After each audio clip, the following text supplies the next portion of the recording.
Fala, fogueteiro! Agora o Google AI Studio tem um modo de edição parecido com o do Lovable, ou seja, quando você fizer landing pages e aplicativos, agora você consegue utilizar ele para poder fazer edições diretamente dentro da plataforma, sem você ter que ficar pedindo, usando um monte de requisição e gastando créditos desnecessários. Que nesse canal eu te ensino a criar principalmente aplicativos e sistemas utilizando inteligências artificiais 100% gratuitas. Tudo sobre Google AI Studio, Antigravity, Supabase e outros mais que tem relação aí com Vibe Coding. Vale a pena demais, se inscreve aí.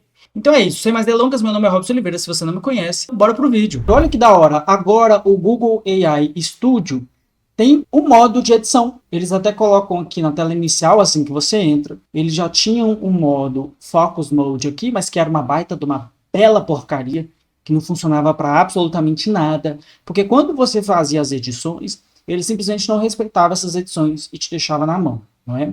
Então agora você tem o modo Focus e o modo Annotate, que é a mesma coisa.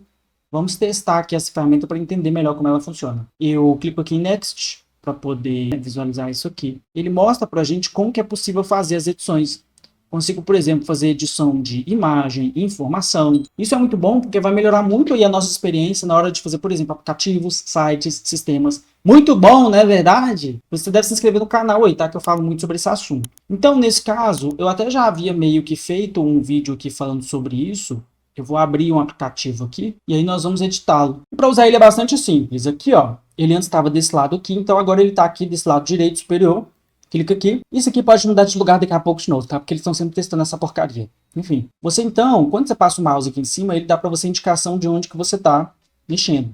E o que é interessante? Por exemplo, essa aqui, ó, é um protótipo de uma landing page que eu estou fazendo para o meu curso Mestre dos Aplicativos com IA, cujo link inclusive vai ficar aqui embaixo. Se você quiser aprender a criar aplicativos com inteligência artificial gratuita, tá? Como o Google AI Studio, por exemplo. Então, o que acontece? Você tem no caso, ele está sendo feito em Next. Só um pequeno adendo aqui rapidamente, porque tem uma diferença entre o Next e o Vite, tá? Mas basicamente é assim. Quando você passa o mouse por cima, ele vai sempre destacar aquele elemento em questão. Sempre que você passar o mouse por cima aqui, observa comigo. Então, tudo que tem aqui é diferente. Então, por exemplo, aqui está diferente do restante do texto, então ele destaca de uma maneira diferente. Mas quando eu faço as alterações aqui, ó, sempre que ele estiver aqui dentro, isso significa que ele vai estar afetando tudo que estiver dentro daquele destaque azul, que fica azulado, basicamente. E eu posso literalmente mexer em praticamente qualquer coisa aqui. E o que é interessante, que antes não tinha, foi a parte das imagens, porque antes você não conseguia alterar as imagens direto.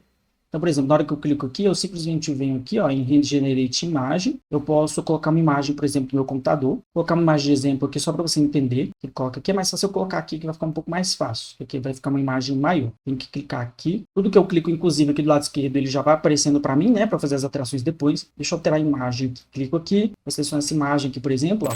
Além disso, claro, eu também tenho um treinamento que é o meu primeiro aplicativo com IA, especialmente focado em Google AI Studio, onde eu vou te ensinar tudo o que você precisa saber para você colocar seus aplicativos e sistemas no ar aí. E colocar principalmente aquela ideia que está guardada aí na gaveta. Sabe aquela ideia que você teve no banco que falou assim, não, cara, isso aqui dá um aplicativo de milhões de dólares, bilhões de dólares. E é justamente esse o intuito aí do meu primeiro aplicativo com IA. O link vai estar aqui embaixo na descrição. E agora eu vou passar a deixar um QR Code aqui do lado. Então, tô te esperando lá, hein?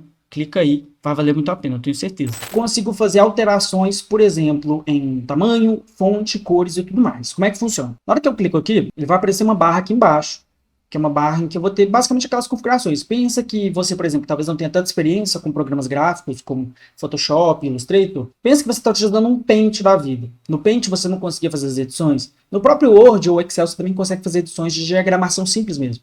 Então é mais ou menos a mesma coisa.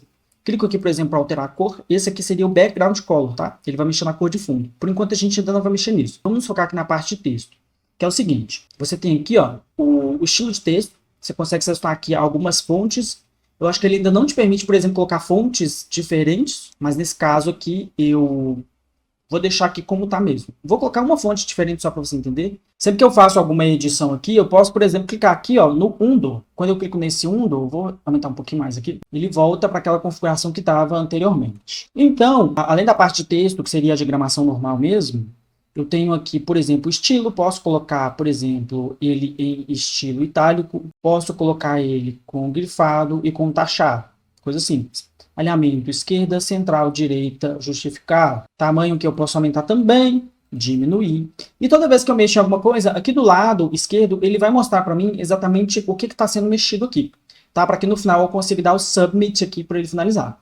Até então ele não estava funcionando direito. Não sei se você já tinha testado o Focus Mode antes, mas ele ficava aqui do lado e era uma porcaria. Você mandava ele editar, ele não editava, era uma coisa triste. Aí, beleza. Tenho aqui a parte de cor de texto. Quando eu vou editar aqui a parte do cor de texto, eu vou só mexer no texto global geral. Por quê? Porque isso aqui é um elemento diferente, que ele tem um CSS diferente. Então, basicamente, não vai se adequar aqui. Por exemplo, qualquer cor que eu colocar aqui, ó, ele até coloca, mas ele coloca de uma forma diferente desse que está aqui. Deixa eu só voltar aqui para o Octava, porque eu prefiro deixar dessa forma mesmo. Você tem também aqui os espaçamentos. Vou mostrar agora os espaçamentos, que eu acho que é mais fácil mostrar em um outro elemento.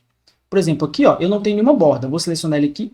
Vou colocar, então, uma borda para ele. Vou colocar um ponto, colocar um radius de 10, só para ficar bem visível para a gente. E nós conseguimos também aqui mexer na cor dessa borda. Que eu posso vir aqui pegar. Ele tem conta-gotas? Deixa eu ver se ele tem conta-gotas para isso. Não tem. Nesse caso aqui ele não tem conta-gotas. Tá? Então a gente teria que utilizar, por exemplo, uma extensão externa para poder fazer isso. Vir aqui, pegar a cor, coloca aqui, né? A cor específica que eu quero. E não pegou, né? Ai, que tristeza. Mas tudo bem. Consigo colocar a cor que eu quero aqui. E aí ele salva pra gente, tá? E aí uma coisa interessante que a gente tem aqui seriam justamente os espaçamentos. Que aí você tem os espaçamentos internos, através desse aqui, por exemplo. Posso colocar aqui 50, por exemplo, para ele ter certos espaçamentos. E os espaçamentos externos. Se eu coloco 50 aqui, ele vai para esse lado. 50, eu coloquei 850. 50, 50, 50. E para que serve isso? É porque quando a gente está fazendo aquilo, é muito importante que nós consigamos fazer essas edições, porque às vezes você vai precisar fazer, às vezes, alterações mínimas, pequenas, que antes eram muito ruins de serem feitas diretamente pedindo aqui. Porque às vezes você pedia alguma coisa aqui, ele simplesmente não conseguia reproduzir lá. E isso é uma coisa muito chata, porque às vezes você quer reproduzir, você precisa reproduzir, simplesmente não consegue. Com isso que agora fica bem mais fácil. Tá? E aí, com isso em vista, você tem aqui também a questão do size, em que você vai mexer aqui nas larguras. Tudo isso aqui você pode testar bastante, colocar ali, validar, para você entender exatamente como que está funcionando aqui. Então, por exemplo, eu posso colocar um PNG aqui. Como eu já imaginava, ele não consegue fazer o recorte correto. Para a gente colocar aqui, vai ser mais interessante a gente colocar basicamente colocar basicamente um link mesmo, tá? Porque quando você pega a imagem direto aqui, parece que ele ainda não consegue, por exemplo, fazer o recorte, porque essa imagem aqui é um PNG. Eu precisaria que ela ficasse totalmente vazada. Para você colocar ela vazada, você tem que colocar ela como um link em algum servidor externo, por exemplo. Tá? E é isso. Deixa eu ver se tem mais alguma coisa interessante aqui. Vou deixar aqui assim por enquanto. Você clica aqui em Submit, para ele poder consolidar aquela informação. Ele vai então fazer aqui a leitura, e aí a gente vai verificar se ele vai manter ou não. Porque um problema que estava tendo era justamente esse. Na hora que você coloca o Submit, ele simplesmente ignora o que você pediu aqui e não aplica. Vamos ver se ele vai aplicar agora. Beleza, agora nós temos então aqui a nossa imagem, ok? Só que se você quiser, de fato, ter essa imagem aqui no seu front-end, por exemplo, você precisa colocar essa imagem no seu banco de dados e chamar ela através do banco de dados, tá bom? Muito importante isso aí para você não se esquecer. Senão depois a gente se confunde aí e acha que, enfim, que você vai conseguir manter essa imagem aqui, só que essa imagem, na verdade, ela está puxando os arquivos do seu computador. Não tem como você deixar isso aqui na nuvem, tá? É só para explicar isso mesmo. E aí, quando você faz os pedidos, ele tem mantido agora. Ou seja, finalmente isso aqui começou a funcionar. Então, faz sentido eu trazer essa ideia aqui para vocês. É isso aí. O que você achou desse vídeo? Você gostou? Se você tiver gostado, comenta aqui embaixo, olha o foguete, ou qualquer outra coisa que você acha interessante para ajudar a galera, se você tiver ideias de como usar isso aqui. E principalmente eu vou deixar 2 vídeos aqui para você sobre como que você pode usar o Google AI Studio para criar os seus próprios aplicativos, SaaS e sistemas, beleza? É isso aí, muito obrigado. Até o próximo vídeo. Olha o foguete. Ah, e claro, não se esquece de se inscrever no canal, hein? Clicar no sininho das notificações também. Sempre esqueço de falar isso.